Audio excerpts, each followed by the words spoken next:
ನಮಸ್ಕಾರ. ನನ್ನ ಹೆಸರು ಡಾಕ್ಟರ್ ಭರತ್ ಚಂದ್ರ. ಇವತ್ತು ನಾನು ಮಾತನಾಡುತ್ತಿರುವ ವಿಚಾರ ಬಹಳ ಪ್ರಾಮುಖ್ಯ. ಕರ್ನಾಟಕದ ಎಲ್ಲ ಮನೆಗೂ ಈ ವಿಡಿಯೋ ತಲುಪಬೇಕು.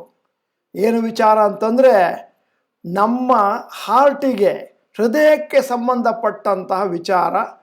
8 early signs indicating that you are having cardiac problem that may require checkup. ಈ 8 ಸೈನ್ಗಳನ್ನು ನಾನು ಎಕ್ಸ್ಪ್ಲೇನ್ ಮಾಡ್ತೇನೆ. ಇದೇನಾದರೂ ಇದ್ದರೆ, 1 ಅಥವಾ 2 ಸಿಂಪ್ಟಮ್ಗಳಿದ್ದರೆ ನೀವು ಅರ್ಜೆಂಟಾಗಿ ಡಾಕ್ಟ್ರನ್ನ ಕಾಂಟ್ಯಾಕ್ಟ್ ಮಾಡಬೇಕು. ಇದು 50 ವರ್ಷಗಳ ಕೆಳಗಿನವ್ರಿಗೂ ಬರ್ಬೋದು, ಮೇಲಿನವ್ರಿಗೂ ಬರ್ಬೋದು. ಬಹಳ ಹಿಂದಿನ ದಿನಗಳಲ್ಲಿ ಏನು ಹೇಳ್ತಿದ್ರು ಅಂತಂದರೆ, 50 ವರ್ಷದ ಮೇಲೇ ಹಾರ್ಟ್ ಪ್ರಾಬ್ಲಮ್ ಬರುತ್ತೆ. ಈಗೇನಾಗಿದೆ, ಸಿಕ್ಕಾಪಟ್ಟೆ ಮಾನಸಿಕ ಒತ್ತಡ, ಕೆಲಸ ಮಾಡುವಾಗ ಇರುವಂಥ ವಿಚಿತ್ರವಾದಂಥ ಸನ್ನಿವೇಶಗಳಿಂದಾಗಿ ಹಾರ್ಟ್ ಪ್ರಾಬ್ಲಮ್ಮು ಯಾರಿಗೆ ಬೇಕಾದರೂ ಬರ್ಬೋದು, ಯಾವಾಗ ಬೇಕಾದರೂ ಬರ್ಬೋದು. ಈಗ ನಾನು 8 ಸಿಂಪ್ಟಮ್ಗಳನ್ನು ಹೇಳ್ತಿದ್ದೇನೆ. ನೀವು ಪೇಪರ್ನಲ್ಲಿ ನೋಟ್ ಮಾಡ್ಕೊಳ್ತೀರಿ ಅಂತ ನಾನು ಊಹೆ ಮಾಡ್ಕೊಳ್ತಾ ಇದ್ದೇನೆ. ಈ ವಿಡಿಯೋನ ಪ್ರತಿಯೊಬ್ಬರಿಗೂ ತಲುಪಿಸೋದು ನಿಮ್ಮ ಆದ್ಯ ಕರ್ತವ್ಯ. ನಮ್ಮ ದೇಶದಲ್ಲಿ ಹಾರ್ಟ್ ಡಿಸೀಸ್ ಇದೆಯಲ್ಲ, ಹೃದಯಕ್ಕೆ ಸಂಬಂಧಪಟ್ಟಂಥ ಕಾಯಿಲೆಗಳು, ಇದು ಲೀಡಿಂಗ್ ಕಾಸ್ ಆಫ್ ಡೆತ್. ನಮ್ಮ ದೇಶ ಮಾತ್ರ ಅಲ್ಲ, ಪ್ರಪಂಚದಲ್ಲಿ ಕೂಡ ಇದು ಹೌದು. ಇದನ್ನು ನಾವು ನೆಗ್ಲೆಕ್ಟ್ ಮಾಡಿದರೆ ಮುಂದೊಂದು ದಿನ ತುಂಬ ಸೀರಿಯಸ್ ಆಗುತ್ತೆ. ಒಮ್ಮೆ ಹಾರ್ಟು ಡ್ಯಾಮೇಜ್ ಆದರೆ ಯಾವತ್ತೂ ಒಂಥರ ಅಟಮ್ ಬಾಂಬ್ ಇದ್ದಾಗೆ ಯಾವಾಗ ಬೇಕಾದರೂ ಹಾರ್ಟ್ ಎಕ್ಸ್ಪ್ಲೋಡ್ ಆಗ್ಬೋದು. ಮೊದಲನೆಯ ಸಿಂಪ್ಟಮು ಹೈ ಬ್ಲಡ್ ಪ್ರೆಷರ್ ಅಥವಾ ಜಾಸ್ತಿ ರಕ್ತದ ಒತ್ತಡ. ಪ್ರತಿಯೊಬ್ಬರೂ ಕೂಡ ಅವರ ಬ್ಲಡ್ ಪ್ರೆಷರನ್ನು ಆಗಾಗ ಚೆಕ್ ಮಾಡಿಸ್ತಾ ಇರಬೇಕು. 50 ವರ್ಷದ ಕೆಳಗಿದ್ದರೆ ಬಹುಶಃ ತಿಂಗಳಿಗೆ ಒಂದು ಸಾರಿ, 50 ವರ್ಷದ ಮೇಲಿದ್ದರೆ ತಿಂಗಳಿಗೆ 2 ಸತಿ ಚೆಕ್ ಮಾಡಿಸ್ಬೇಕಾಗ್ತದೆ. ಅನ್ಕಂಟ್ರೋಲ್ ಆಗಿದ್ದರೆ, ಬ್ಲಡ್ ಪ್ರೆಷರು ಕಂಟ್ರೋಲಿಗೆ ಬರದೇ ಇದ್ದರೆ, ಇದು ಮುಂದಿನ ದಿನಗಳಲ್ಲಿ ಹಾರ್ಟ್ ಅಟ್ಯಾಕಿಗೆ ಒಂದು ಕಾರಣ ಆಗುತ್ತೆ. ಎರಡನೆಯದ್ದು high blood sugar level, diabetes. High blood sugar level ಇದ್ದರೆ one of the major reason for heart problem. 25 ವರ್ಷ ಮೇಲಿನವರು ರೆಗ್ಯುಲರ್ ಆಗಿ ಯೂರಿನ್ನು ಮತ್ತು ಬ್ಲಡ್ಡನ್ನ ಆಗಾಗ ಚೆಕ್ ಮಾಡ್ತಾ ಇರಬೇಕು. ರೆಗ್ಯುಲರ್ ಆಗಿ ಮಾನಿಟರ್ ಮಾಡೋದರಿಂದ ಮುಂದೆ ನಿಮಗೆ ಈ ಪ್ರಾಬ್ಲಮ್ ಬರೋದು ಕಮ್ಮಿ ಆಗುತ್ತೆ. ಅದು ಫ್ಯಾಮಿಲಿ ಹಿಸ್ಟ್ರಿ ಇದೆ ಅಂತಾದರೆ ಇನ್ನಷ್ಟು ಕೇರ್ಫುಲ್ ಆಗಿ ನಮ್ಮ ರಕ್ತ ಮತ್ತು ಮೂತ್ರವನ್ನು ಚೆಕ್ ಮಾಡಿಸ್ಬೇಕಾಗತ್ತೆ. ಮೂರನೇದು ಬ್ರೀದಿಂಗ್ ಡಿಫಿಕಲ್ಟೀಸ್, ಅದರ ಉಸಿರಾಡ್ಲಿಕ್ಕೆ ತೊಂದರೆ ಆಗ್ಬೋದು. ನಿಮಗೇನಾದರೂ ಉಸಿರಾಡಲಿಕ್ಕೆ ತೊಂದರೆ ಆಯಿತು ಅಂತಂದರೆ ತಕ್ಷಣವೇ ನೀವು ನಾಳೆ ಬೆಳಿಗ್ಗೆನೇ ನೀವು ಡಾಕ್ಟ್ರನ್ನ ಕನ್ಸಲ್ಟ್ ಮಾಡೋದು ಅತಿ ಉತ್ತಮ. ಯಾಕಂದರೆ ಹಾರ್ಟ್ ಪ್ರಾಬ್ಲಮ್ ಇದ್ದರೆ ಇದು ಒಂದು ಸಿಂಪ್ಟಮ್. ನಾಲ್ಕನೇದು ಚೆಸ್ಟ್ ಪೇನ್. ಬಹಳ ಜನ ಚೆಸ್ಟ್ ಪೇನ್ ಅಂತ ಕಂಪ್ಲೇಂಟ್ ಮಾಡ್ತಾರೆ. ಆಮೇಲೆ ಅವರೇ ಹೇಳ್ತಾರೆ ಬಹುಶಃ ಗ್ಯಾಸ್ ಜಾಸ್ತಿ ಆಗಿರಬೇಕು, ಆಸಿಡಿಟಿ ಜಾಸ್ತಿ ಆಗಿರಬೇಕು. ಗ್ಯಾಸ್ ಮತ್ತು ಅಸಿಡಿಟಿಯಿಂದ ಚೆಸ್ಟ್ ಪೇನ್ ಬರೋದು ಕಾಮನ್ನು. ಆದರೆ ಹಾರ್ಟ್ ಅಟ್ಯಾಕಿಂದಲೂ ಕೂಡ ಬಹಳ ಸರ್ವೇ ಸಾಮಾನ್ಯ.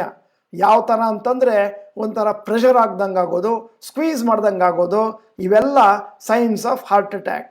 ಯಾಕಂದರೆ ಆರ್ಟ್ರಿಯಲ್ಲಿ ಬ್ಲಡ್ ಸಪ್ಲೈ ಕಮ್ಮಿ ಆದಾಗ, ಹಾರ್ಟಿಗೆ ಬ್ಲಡ್ ಸಪ್ಲೈ ಕಮ್ಮಿ ಆದಾಗ, ಹಾರ್ಟ್ನಲ್ಲಿ ಪೇನ್ ಬಂದಾಗ ಚೆಸ್ಟ್ ಪೇನ್ ಬರುತ್ತೆ. ಆದ್ದರಿಂದ ಇಮಿಡಿಯೇಟ್ ಚೆಕ್ ಮಾಡಿಸ್ಬೇಕು.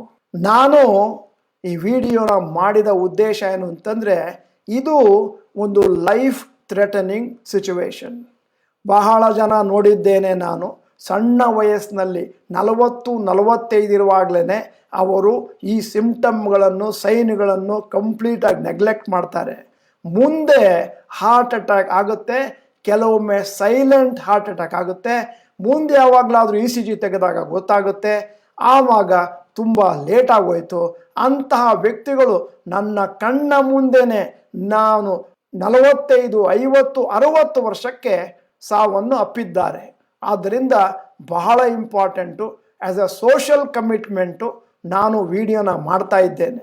ಇದು ಕರ್ನಾಟಕದ ಪ್ರತಿಯೊಂದು ಮನೆಗೂ ತಲುಪಬೇಕು. ಯಾಕಂತಂದರೆ ಪ್ರತಿ ಮನೆಯಲ್ಲೂ 50 ವರ್ಷ ಮೇಲಿನವರು 1, 2, 3 ಜನ ಇದ್ದೇ ಇರ್ತಾರೆ.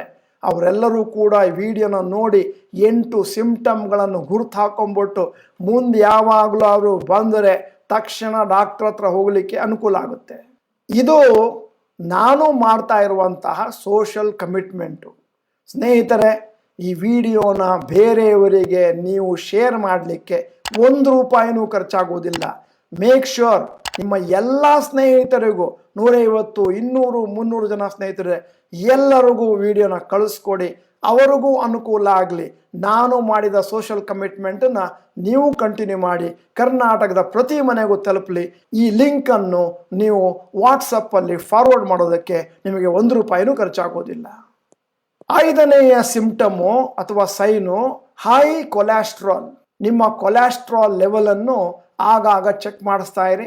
ಕನಿಷ್ಠ ಪಕ್ಷ 6 ತಿಂಗಳಿಗೊಮ್ಮೆ ಇಲ್ಲ 1 ವರ್ಷಕ್ಕೊಂದ್ಸರಿ. ಮತ್ತು ಆದಷ್ಟು ಹೆಲ್ದಿ ಫುಡ್ಡು ಅಂದರೆ green vegetables, fruits, whole greens ಇವನ್ನೆಲ್ಲ ತಗೊಂಡ್ರೆ ಕೊಲೆಸ್ಟ್ರಾಲ್ ಲೆವೆಲ್ಲು ಸ್ವಲ್ಪ ಕಂಟ್ರೋಲಿಗೆ ಬರುತ್ತೆ. 6ನೆಯ sign feeling dizzy and ಬ್ಲ್ಯಾಕ್ಔಟ್ಸ್.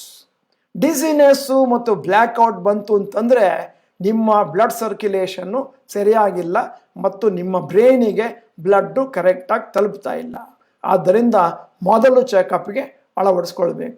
7ನೇದು excessive sweating ಅಥವಾ ಜಾಸ್ತಿ ಬೆವರುವಿಕೆ. ಆಗಾಗ ಜಾಸ್ತಿ ಬೆವರೋದು ಮತ್ತು ಸ್ವಲ್ಪ ಕೆಲಸ ಮಾಡಿದ ಮೇಲೆ ಕೆಲಸ ಮಾಡಿದ್ದಕ್ಕಿಂತ ಜಾಸ್ತಿ ಬೆವರೋದು, ಇವೆಲ್ಲವೂ ಕೂಡ ಹಾರ್ಟಿಗೆ ಸಂಬಂಧಪಟ್ಟಂಥ ಒಂದು ಸೈನ್ಸ್ ಮತ್ತು ಸಿಂಪ್ಟಮ್ಸು.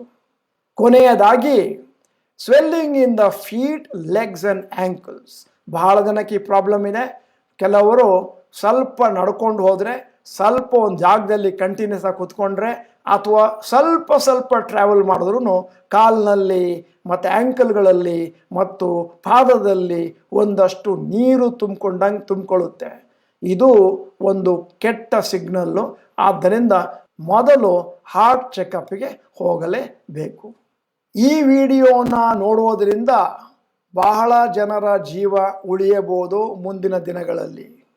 ನಾನು ಯಾವ ರೀತಿ ವಿಡಿಯೋ ಮಾಡಿ ನಿಮಗೆ ಕಳಿಸಿದ್ದೇನೋ ಅದೇ ಥರ ನೀವು ನಿಮ್ಮ ಎಲ್ಲ ಸ್ನೇಹಿತರಿಗೂ ಎಲ್ಲ ಮನೆಗಳಿಗೂ ಇದನ್ನು ಕಳಿಸಿದ್ರೆ ಮುಂದೊಂದು ದಿನ ಜನರ ಜೀವವನ್ನು ಉಳಿಸುವಂಥ ಪುಣ್ಯ ನಿಮಗೂ ಬರುತ್ತೆ.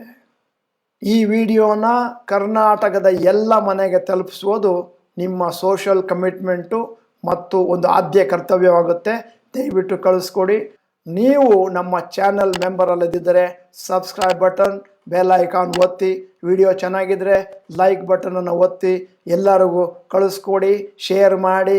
ಆಮೇಲೆ ವಿಡಿಯೋದಲ್ಲಿರುವ ಕಂಟೆಂಟು ಚೆನ್ನಾಗಿದೆ ಅಂತಂದರೆ ನೀವು ಯೂಸ್ಫುಲ್ ಅಂತ ಕಮೆಂಟ್ ಬಾಕ್ಸ್ನಲ್ಲಿ ಟೈಪ್ ಮಾಡಿ. ವಿಡಿಯೋನ ಸಂಪೂರ್ಣವಾಗಿ ನೋಡಿದ್ದಕ್ಕೆ ಧನ್ಯವಾದಗಳು. ನಮಸ್ಕಾರ.